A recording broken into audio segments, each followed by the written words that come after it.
আইপিএলে প্রতি এক বলের জন্য প্রায় ৩ লক্ষেরও বেশি টাকা পাবেন মুস্তাফিজুর রহমান। এক ওভারের অর্থ দিয়ে ক্রয় করতে পারবেন একটি বিলাসবহুল গাড়ি অথবা বিপিএলের জন্য যে কোনো একজন ভালো মানের ক্রিকেটার। ভাবা যায়, ম্যাচ প্রতি তার আয় পৌঁছে যাবে জাতীয় দলের বাৎসরিক বেতনের কাছাকাছি। রেকর্ড দামে দল পেয়ে এবার আইপিএলে এমন ইতিহাস গড়েছেন মুস্তাফিজ।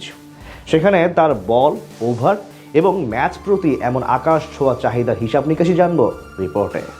একটি বল করলেই আপনি পাবেন বাংলাদেশি মুদ্রায় 500 টাকার 610টি নোট।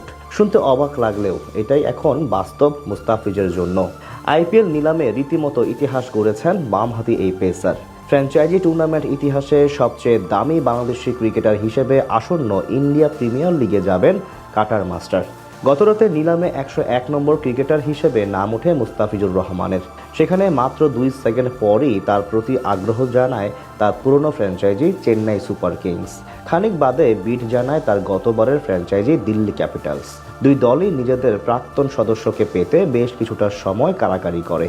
এর মাঝে তার দাম ছাড়িয়ে যায় 5 কোটি রুপি। সেখান থেকে পর্যাপ্ত অর্থ না থাকায় বিড দেওয়া বন্ধ করে দেয় দিল্লি ক্যাপিটালস। এরপর নতুন করে কলকাতার সাথে লড়াই জমে ওঠে সিএসকের। দুই ফ্র্যাঞ্চাইজি মিলে বেশ কিছুটা সময় মুস্তাফিজুরের জন্য একের পর এক বিড দিতে থাকেন। সেখান থেকে দাম পৌঁছে যায় 9 কোটি 20 লাখ রুপি পর্যন্ত।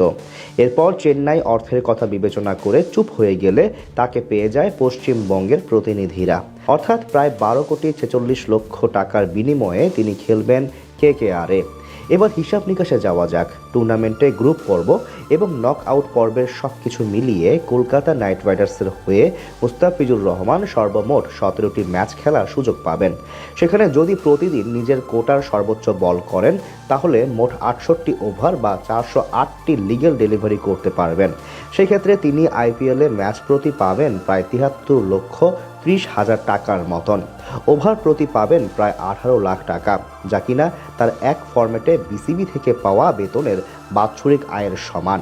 এমনকি এই পরিমাণ অর্থ দিয়ে আপনি চাইলে বিপিএলে একজন ক্রিকেটারও ক্রয় করতে পারবেন।